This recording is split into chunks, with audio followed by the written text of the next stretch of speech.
Mabuhay mga kababayan, kayo po ay nanonood ng Nag-iisang Kababayan Today, your premier resource for anything and everything Filipino and Filipino-American. My name is Janelle Sawyer, kababayan in Los Angeles. At dito po sa ating programa ngayong hapon, meron din po kaming warning, babala sa ating mga kababayan, huwag pong magpabiktima sa mga hidden charges sa inyong mga phone and cellphone bills at maging sa mga phone cards. We have more about that this afternoon on the show, and also entertainment reports, some big names from Hollywood, Joey Fatone, and also Johnny Knoxville, interviews with Pacific Rim Video sa ating On the Red Carpet segment. Pero bago ang lahat, ito po ang mga balita. Pinoy na Pinoy, Weekend Balita. Ronnie Ligo is editor-in-chief of Weekend Balita, also of US Asian Post. And every week here on the show, he joins us via Skype from their Glendale newsroom to deliver the news to us. Magandang hapon sa iyo, Ronnie Ligo. At mukhang hindi naman pa rin maganda ang mga nangyayari ngayon, mga balita and developments tungkol sa Obamacare. And you deserve better. As yun nga sinabi ni Health Secretary Kathleen Sebelius, actually nag-apologize siya sa lahat ng mga Americans at of course, lahat ng gusto mag-enroll sa napaka-malaking balita natin, supposedly, yung Obama healthcare na yan, nangyayari nga ay maraming gusto mag-enroll, apparently, kaso yung kanilang website, hanggang ngayon, mukhang may problema pa rin. Maraming glitches at maraming hindi nakakapasok sa website na yan. I know this is no place for making excuses, Ronnie, pero ano ba ang dahilan sa mga glitches na yan when they had years to prepare for this? Exactly, no? Actually, October 1, nag-start na dapat yan, mag-enroll ng mga tao. It's been 5 weeks na nga raw yata or less, hindi pa rin talaga nagagawa yung website na yan. Of course, sabi nila, more than 50 contractors were employed to make that website, healthcare.gov, operational because they have like what? 3 years to supposedly to prepare, but then again, they only had what? 2 months or 2 weeks lang para, i-roll out yung website na yan. So ngayon, she's being grilled in Congress at bakit nga ganito at kailan ba talaga magkakaroon ng solusyon yan? Kasi alam naman natin, by January 1st, 2014, supposedly lahat ng mga adults ay kailangan covered na ng healthcare dito sa Amerika. And when we say she, we're talking to President Barack Obama's health secretary. At sinabi niya, in her own words, hold me accountable.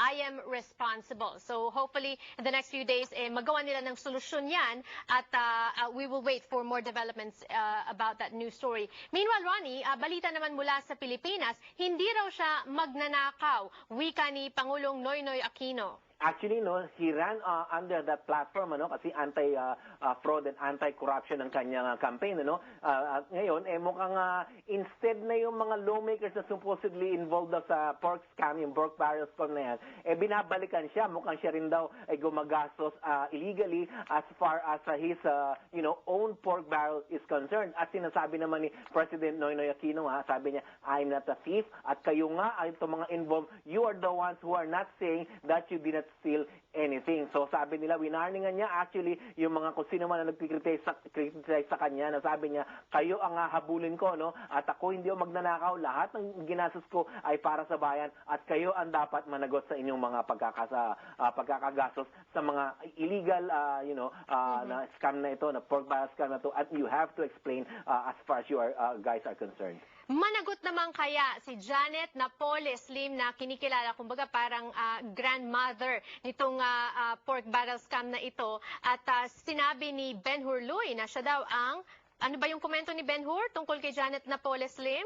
Kasi nga, he is undergoing grilling ngayon sa Senate, itong si Ben-Hur Luy, at sinasabi niya si Janet Lim Napoles daw ang pinaka-evil person as far as he is concerned, nagsabing siya ay kinulong kasama ng kanyang kapatid, si Jason Lim yata yun, na kinulong itong si Ben-Hur Luy, na ngayon ay government witness na nagpupursige ngayon against Janet Lim Napoles, at of course, they are involving lawmakers na sinasabi nila nakipag-connive dito kay Janet Lim Napoles na ito. of course, malalaman natin kasi mukhang mag-start na yata ang defense, as far as the investigation is concerned, the hearing is concerned. So, malalaman natin by November 7 kung talaga magte-testify ito si Janet Lim Napoles at kung malalaman natin kung sino talaga ang mga involved. Meanwhile, may mga balita naman na kinakancel ang mga passports ng ibang lawmakers na involved sa scam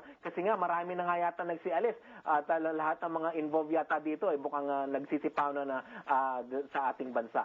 Also, Ronnie, may mga balita tayo and we're gonna be confirming that, no, na si Attorney Kapunan daw ay nag-withdraw bilang abogado.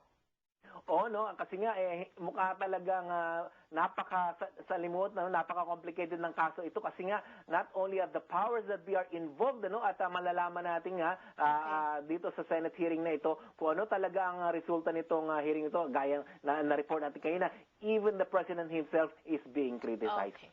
Alright, at makakaasa po kayo mga kababayan na makikita nyo pa mga developments ng balitang yan, not only dito sa Kababayan Today but also sa aming kapartner publication na Balita, Weekend Balita and US Asian Post. For more information, log on to their website, www.balita.com. Thank you so much, Ronnie. More power to you. Maraming salamat po. Immigration update when we return on the show. Babala po, and reminder for those of you planning to travel during the holidays, make sure you have your immigration status and documents in order. Don't go away.